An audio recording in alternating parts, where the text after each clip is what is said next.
Bonjour les amis. Finalement, le président Tshisekedi a parlé. Comme on devait s'y attendre, il a fini par annoncer le dialogue et définir les contours de ce que ça sera ce dialogue.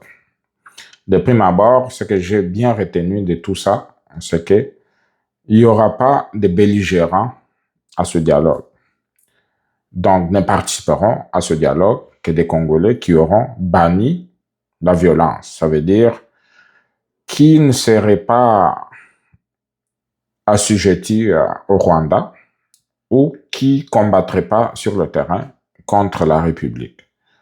Donc, vu sous cet angle, Kabila out, Nanga out, Bissimo et sa bande out, et tous ceux-là qui les appuient. Qu'est-ce qui en reste? Ça veut dire que le reste des Congolais sont libres de participer à ce dialogue. Et ce dialogue, comme le président l'a dit, va être différent de tous les autres dialogues qu'il y a eu auparavant. Ça veut dire qu'on ne viendra pas à ce dialogue pour se partager des postes. On va respecter les institutions puisque les institutions vont continuer, puisque Tshisekedi et son gouvernement sont légitimes jusqu'en 2028 et même au-delà si les élections n'ont pas lieu. Donc présentement, on ne peut pas dire que ce dialogue-là, ça va finir par le partage de gâteaux comme ça s'est passé par le passé. Donc, Fayoulou et sa bande, les Sesanga et les autres vont comprendre très clairement que le dialogue, ça ne va pas être un moyen d'accéder au pouvoir comme par le passé.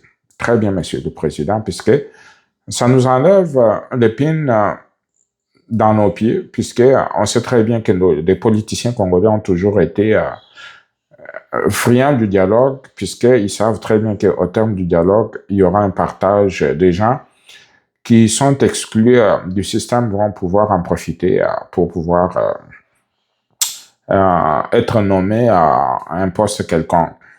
Donc, pour cette fois-ci, le président Tshisekedi a été un peu plus clair, parce que ce dialogue ne va pas être comme tous les autres dialogues. Ça veut dire qu'on ne viendra pas à ce dialogue en espérant qu'on va avoir un poste. Très bien fait.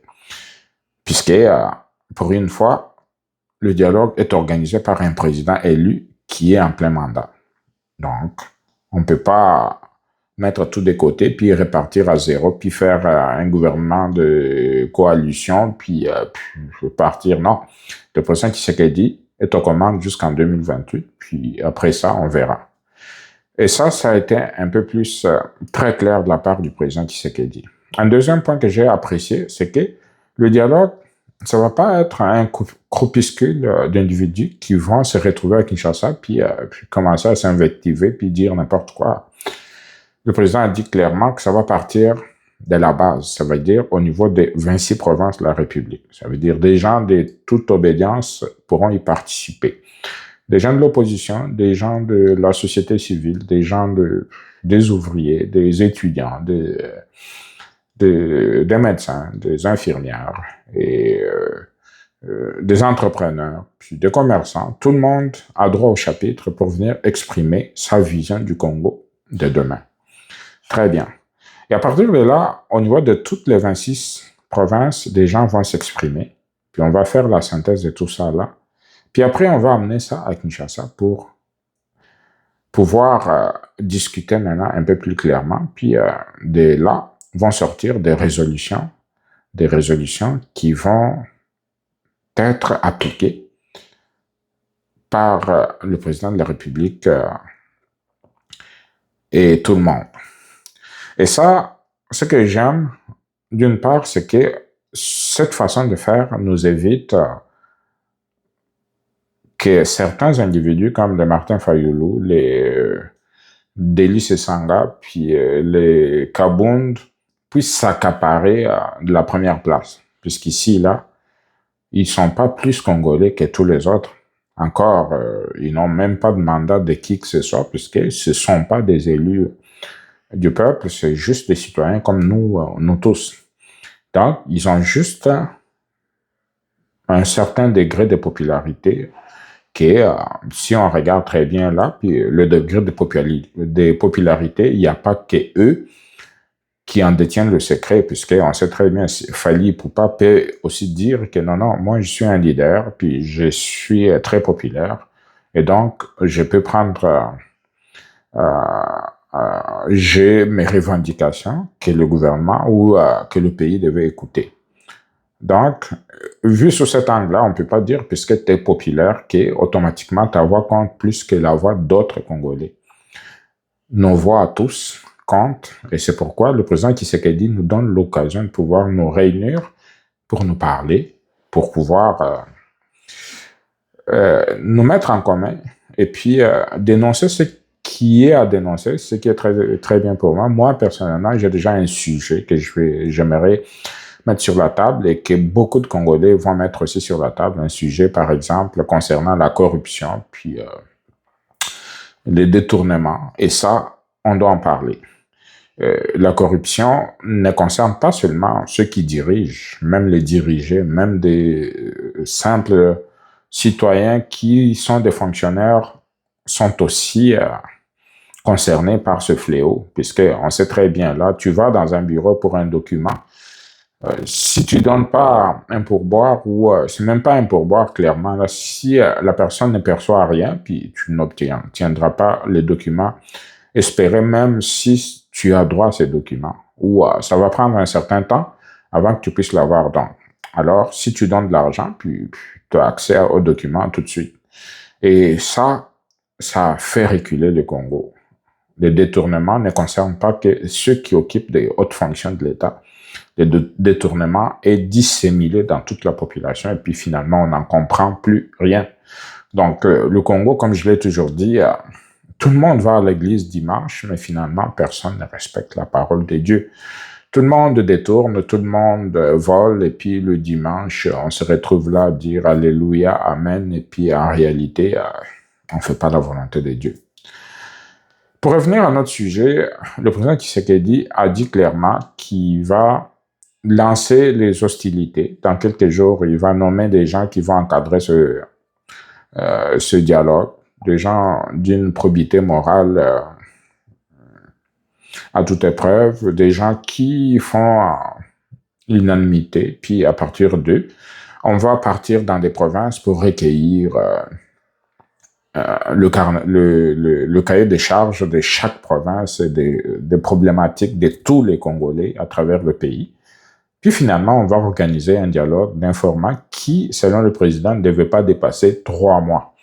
Donc, ça va être à Kinshasa. Donc, comme le président l'a dit, il n'y aura plus de dialogue à l'étranger ou dirigé par des étrangers ou soutenu par des étrangers. Le dialogue, c'est des Congolais qui vont se parler cette fois-ci entre eux et qui vont décider de quoi sera fait le Congo de demain. Et à partir de ça, pour un format qui va avoir lieu à Kinshasa pour à peu près 3 mois, qui va réunir des gens venus de tous les horizons, des entrepreneurs, des gens de la diaspora, puis des gens de l'opposition, des gens de la société civile, des religieux. Tout le monde va se retrouver à ce moment-là pour prendre des résolutions à partir de ce que tous les Congolais auront décidé à travers les 26 provinces. Puis à ce moment-là, on va nous retrouver avec des résolutions. Et le président Tshisekedi a dit que cette fois-ci, il va s'assurer qu'il y ait un suivi par rapport à ces recommandations pour que ces recommandations puissent être appliquées. Très bien, Monsieur le Président. Puisque là, vous venez de nous démontrer clairement que la politique politicienne, là, c'est pas dans ça qu'on se dirige. On va être dans quelque chose de grandiose où tous les Congolais ont droit au chapitre. Ça va plus être de dialogue comme on les a connus par le passé où seuls les politiciens puis des gens entre eux là vont se réunir puis s'invectiver pendant quelques semaines et puis à la fin se partager des postes et puis on recommence. Et là, ça donnait quoi? Ça donnait qu'il y a eu de multiples des multiples rébellions qui nous ont amenés là où on est aujourd'hui. Puis j'espère que dans ce dialogue-là, on devait prendre la résolution formelle de condamner ceux qui touchent aux armes et que dorénavant, tu touches aux armes, tu ne peux plus espérer occuper aucune fonction de l'État. Et pour moi, même tes enfants et tes arrières, tes enfants, tes petits-enfants et tes arrière-petits-enfants ne pourront pas occuper des fonctions officielles de l'État. Et ça va être un message ou un signal fort qu'on va envoyer aux Congolais pour nous éloigner des rébellions, pour nous éloigner de cette histoire de toucher à tout bout de champ aux armes quand on n'est pas satisfait. Puisque si on a choisi le mode d'expression pour accéder au pouvoir, si on a dit qu'on devait se faire élire pour occuper une fonction de l'État, et qu'aujourd'hui, c'est plus ça, les gens sont rendus à faire quoi? À chaque fois qu'on n'est pas satisfait, puis on prend des armes, puis on se bat, puis on espère récupérer l'impérium ou s'assurer que ma voix soit entendue. Et là, dorénavant, j'espère que le président de la République ou les délégués vont faire en sorte que ce soit dorénavant prohibé de prendre des armes contre la République. Tu prends les armes, toi, tes enfants, tes petits-enfants et tes arrière-petits-enfants ne pourraient plus postuler pour une quelconque fonction, que ce soit élective ou même un poste au niveau de l'administration publique. Donc, ça va envoyer un message fort qui nous permettra dorénavant de craindre de prendre des armes et de nous mettre finalement en ligne droite de bataille si on n'est pas satisfait, qu'on puisse se dire, OK, là, je ne suis pas satisfait de telle ou telle chose, qu'est-ce que j'ai fait? Donc, j'attends aux élections, puis je vais dire à la population ce que j'ai observé. Si la population me fait confiance à ce moment-là, ils vont m'élire et puis à ce moment-là, j'amènerai mes idées, puis je ferai en sorte que le Congo puisse prospérer. Donc, il n'y aura plus des gens qui vont se réveiller un jour ou un matin pour commencer à attaquer la République, puis se dire qu'on n'est pas, on l'a fait puisque tel dirige mal ou tel n'a pas fait telle chose. Donc, tous, on va dépendre d'abord et avant tout de nos institutions. On n'est pas content, on attend patiemment des élections, puis on se fait élire, puis on vient appliquer ce qu'on a promis à la population. Et si on ne le fait pas correctement, la population va nous juger, puis aux prochaines élections, on ne sera plus là.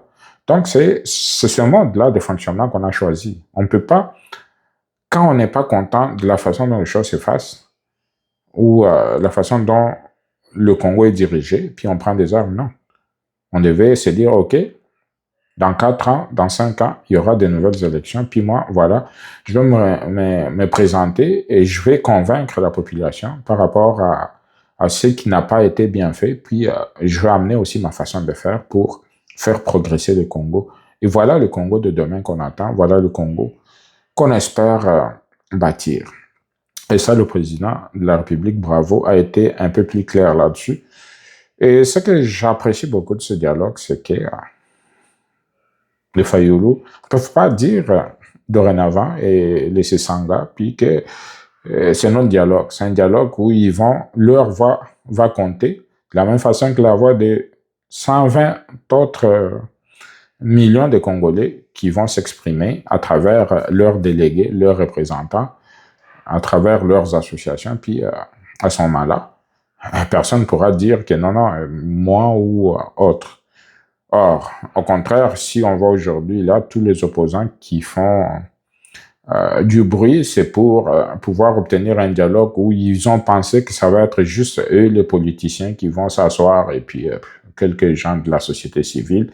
Puis là, ils vont décider de notre sort à nous tous. Puis à la fin, ils vont se partager des postes. Et puis tel va être premier ministre, tel ministre, tel. Et le président Tshisekedi a été un peu plus clair là-dessus. Il a dit, on ne remet pas en cause par ce dialogue les institutions qui sont en cours, qui ont été élues, qui sont légales. Donc, on ne vient pas au dialogue pour dire non, non, puisque tel ne dirige pas bien, puis tout ça là, puis out. Non. Les institutions vont rester en place jusqu'aux prochaines élections. Donc, quand on vient, c'est qu'on vient apporter sa pierre à l'édifice pour fonder un nouveau Congo qui va nous amener vers des progrès, puis faire un diagnostic pour voir c'est où qu'on n'a pas bien fait, qu'est-ce qui nous empêche de passer aux prochaines étapes, qu'est-ce qui nous empêche, quels sont les fléaux qui rongent notre société qu'on peut réparer tout de suite.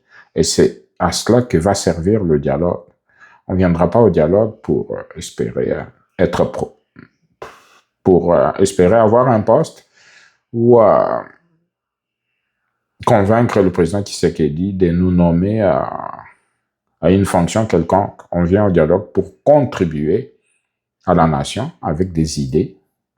Et à ce moment-là, on va améliorer le Congo. Puis on va faire du Congo un pays où il fait beau vivre. Merci au président Tshisekedi, puis bonne journée à tout le monde.